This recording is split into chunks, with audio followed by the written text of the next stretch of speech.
Good evening students. पुनः से आप सभी लोगों का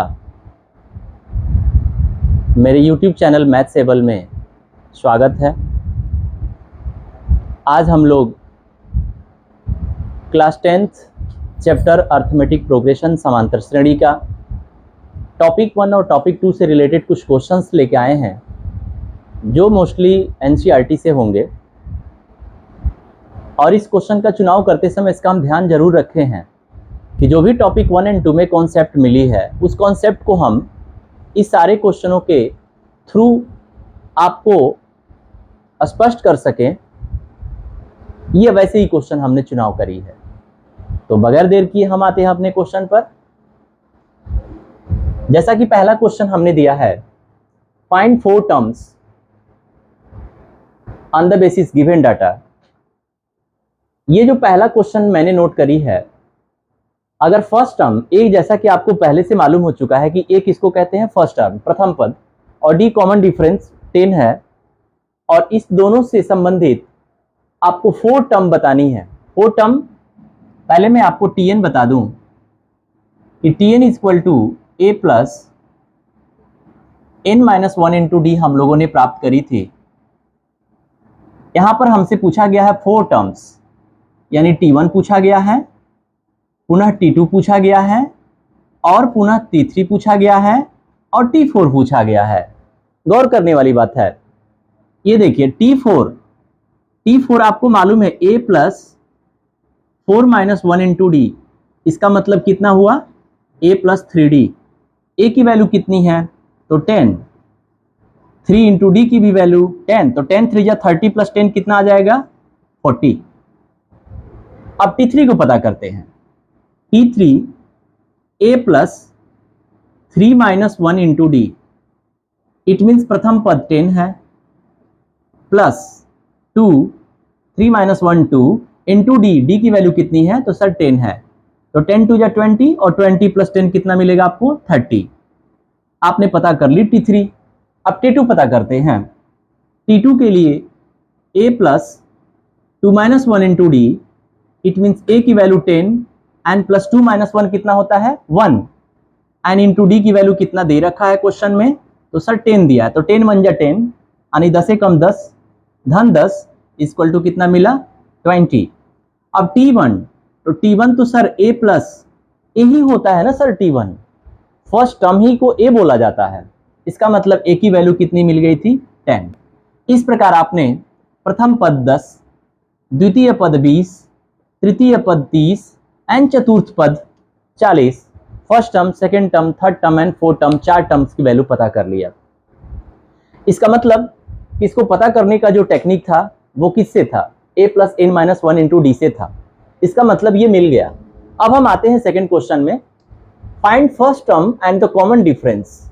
एक एपी दी गई है और इसमें आप गौर कीजिएगा, पहले क्वेश्चन में ए और डी दे करके आपसे कुछ टर्म्स की वैल्यू मांगा गया था, दूसरे क्वेश्चन में आपको एपी ही दी गई है और आपसे कॉमन डिफरेंस और फर्स्ट टर्म की वैल्यू मांगी जा रही है। तो मैं बताना चाहूंगा कि कॉमन डिफरेंस, इसमें फर्स्ट टर्म की वैल्यू कितनी है, a 1/3, जिसको आप T1 भी बोलते हैं, फर्स्ट टर्म प्रथम पद। अच्छा, T2 की वैल्यू कितनी है, तो सर T2 की वैल्यू सर 5/3 है। आपसे क्या मांगा गया है, तो फर्स्ट टर्म, तो फर्स्ट टर्म तो सर पहले ही कंफर्म हो गया, प्रथम पद। कॉमन डिफरेंस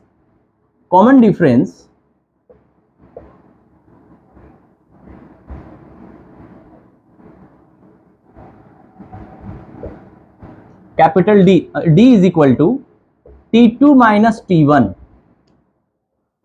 यानी हर कॉमन डिफरेंस को पता करने के लिए ठीक नेक्स्ट टर्म में से जस्ट उसके पीछे वाली टर्म को हम सब्ट्रैक्ट माइनस करते हैं।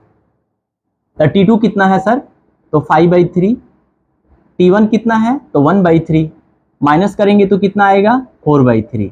सर ये हो गया कॉमन डिफरेंस और ये हो गया सर फर्स्ट टर्म, दोनों की वैल्यू मिल गई। अब हम एक और उसी तरह का क्वेश्चन मैंने नोट करी है। यहां पर फर्स्ट टर्म कितना है, प्रथम पद, तो -5, जिसको आप A कहते हैं, और T2 कितना है सर, तो -1 है। आपको कॉमन डिफरेंस भी पता करना था ना, यानी T2 minus T1। It means T2 की वैल्यू कितनी है, तो -1 और माइनस T1। सावधान, बिकॉज यहाँ -1 है तो सर -1 को हमको ब्रैकेट दे के लिखना पड़ेगा। अक्सर बच्चा यहाँ मिस कर जाता है। क्यों? क्योंकि फॉर्मूले में भी आपको माइनस मिलता है और जो टर्म 2 है उसमें भी निगेटिव लगा हुआ है। तो गौर करने वाली बात है कि ये -1 एंड माइनस माइनस प्लस 1 हो गया और इसकी वैल्यू कितनी आ गई, 0। 1 सेकेंड, T2 T1 की वैल्यू कितनी है, -5, सॉरी -5, यानी यहां रिजल्ट कितना मिल गया, +5 एंड 5 - 1 कितना मिल जाएगा, 4। ये आपका हो गया D और ये हो गया आपका A। गौर कीजिएगा, अभी हमने 2 क्वेश्चन में ये बता पाया कि यदि A और D दी गई हो तो AP कैसे पता करेंगे। ये AP बन चुकी है, यहां से AP आप बता सकते थे 10, 20, 30, 40 डैश डैश डैश। और उसके बाद सेकंड क्वेश्चन में दिया गया कि अगर AP दी गई हो तो उसके first term and common difference कैसे पता करेंगे। अब हम तीसरे क्वेश्चन में आते हैं, which of the following are APs। कुछ क्वेश्चन हमने लिख के दे दिया है, कुछ ऑप्शन, जिसमें आपको चेक करना है कि ये AP है कि नहीं है। ये कैसे पता करेंगे, तो सर ये कैसे पता करेंगे, इसके लिए हमको सर कॉमन डिफरेंस देखना पड़ता है। यानी कि किसी भी 2 टर्म के बीच में कॉमन जो डिफरेंस होगी वो सेम होनी चाहिए, सारवंतर जिसको बोलते हैं। जैसा कि हम देखते हैं पहले वाले ऑप्शन में T2 माइनस T1 की जो वैल्यू होगी, अब वो 4 - 2 = 2 मिला और T3 में से T2 को माइनस करेंगे तो कितना मिलेगा, तो सर 8 - 4 = 4 मिला। क्या ये कॉमन डिफरेंस सेम है दोनों का, नहीं है सर, इसका मतलब कि तब AP नहीं है।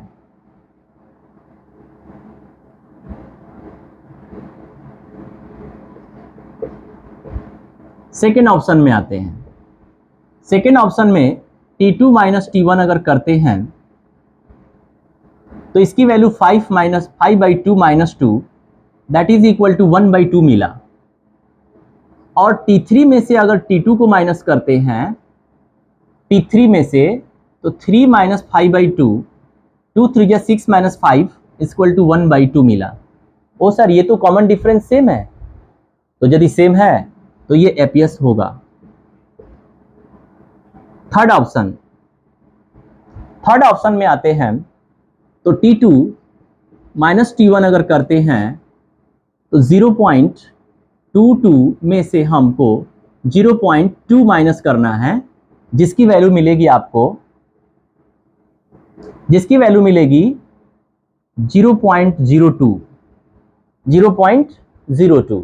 अब T3 में से अगर हम T2 माइनस कर दें तो T3 की वैल्यू है 0.222 माइनस 0.22, दैट वैल्यू 0.002। क्या ये कॉमन डिफरेंस सेम है, नो सर, एक में 0.02 आ रहा है, एक में 0.002 आ रहा है, इसका मतलब कि APS नहीं है, नॉट APS। अब अगर हम इसी क्रम में अपने फोर्थ ऑप्शन को रख दें, √2, √8, √18 एंड √32। पहले मैं बताना चाहूंगा कि रूट जैसे ही दिखाई देता है वो रूट बिल्कुल हमारे एक नॉर्मल कैलकुलेशन से अलग हो जाता है। कभी भी कोई भी नंबर रूट वाली जो होती है उसका सही लिखने का तरीका होता है, उसको फैक्टर हम कर लें, गुणनखंड अंदर वाली संख्या को, अगर उसमें कोई जोड़ा बाहर निकलता हो तो उसको बाहर निकाल करके और जो अंदर रह पा रहा है उसको अंदर रख करके लिखा जाता है। जबकि ये वाली चीज यहां पर नहीं लिखी गई है, साइलेंट कर दी गई है। यानी इसको हम √2 और √8 और √18 को हम लिख सकते हैं, जैसा कि हम अभी बता रहे थे, √2 और √8 को यदि हम गुणनखंड कर देंगे तो 2 × 2 × 2 3 टाइम्स 2 मिलेगा, जिसमें 2 टाइम्स 2 रूट से बाहर सिंगल बन के निकल जाएगा, यानी ये मिलेगा 2√2। कितना मिला, 2√2। बहुत अच्छा। √18 कितना है, तो √18 को सर फैक्टर करेंगे तो 3 × 3 × 2 मिलेगा, यानी 3 × 2। इसमें भी 2 बार 3 आया है, सिंगल टाइम होकर के बाहर निकल जाएगा, लेकिन 2 नहीं निकल पाएगा। क्यों? क्योंकि उसका जोड़ा नहीं है, यानी कि 3 बाहर हो गया और रूट में क्या बंद हो गया, 2। अब आगे आता है √32। √32 को सर फैक्टर कर सकते हैं, 2 × 2 × 2 × 2 × 2 4 बार आया और इंटू 2, 5वां बार। तो जो 4 यानी 4 टाइम्स जो 2 आया उसमें से 2 टाइम्स 2 बाहर हो जाएगा। सिंगल एक 2 है जो कि रूट के अंदर बनेगा, यानी कि यहां पर मिल गया आपको 4√2 डैश डैश डैश। ओ, इसका मतलब कि ये जो लिखा गया था इसको सही तरीका से आपने लिखा, और तब जाकर के हम इसकी परीक्षण करेंगे कि एग्जामिन करेंगे कि क्या ये एपीएस है कि नहीं है। अब जरा गौर कीजिए, T2 में से अगर T1 माइनस कर दूं 2√2 माइनस √2 तो सिंगल √2 आएगा। अगर T3 में से T2 को माइनस कर दूं तो 3√2 माइनस 2√2 जो बराबर √2। इसका कॉमन डिफरेंस सर सेम आ रहा है, इसका मतलब ये एपीएस है। एपीएस है ये एपीएस नहीं था, ये एपीएस है, ये नॉट एपीएस। यानी जो हमने 4 विकल्प रखा, इन चारों विकल्प में से 2 एपीएस था और 2 नॉट एपीएस था। अब हम लास्ट क्वेश्चन पे आते हैं अपने। Right the APS with given first term A and the common difference D. कह रहा है कि राइट द एपीएस, एक एपीएस बताइए अर्थमेटिक प्रोग्रेशन जिसका फर्स्ट टर्म और कॉमन डिफरेंस डी दिया गया है। तो नो डाउट एपीएस आपकी क्या होती है, तो सर एपीएस आपकी होती है a plus d, a plus 2d dot so on. आइए T1 को ही ए बोलते हैं ना, तो इसकी वैल्यू कितनी है, तो 17। T2 इज इक्वल टू क्या लिखते हैं, तो ए प्लस डी, ए की वैल्यू 17 और डी की वैल्यू -6 है, तो ये कितना मिल गया, 11। आइए T3 भी पता कर लेते हैं। a प्लस 2d, इसका मतलब कि 17 एंड प्लस 2 इन ब्रैकेट -6 जो बराबर आपका ये रिजल्ट होगा 17 माइनस 12 यानी 17 minus 12 that is equal to 5। आप 3 टर्म निकाल करके काफी है। 3 टर्म के बाद आगे आप एपीएस को शो कर सकते हैं। पहला टर्म 17, दूसरा टर्म 11, तीसरा term 5 up to dot so on. आप चाहें तो आगे भी पता कर सकते हैं। जैसा कि आपने देखा 17 में से 6 घटा 11, 11 में से 6 घटा 5, 5 में से 6 घटा -1 हो जाता। इस प्रकार आपने एपीएस बता दिया।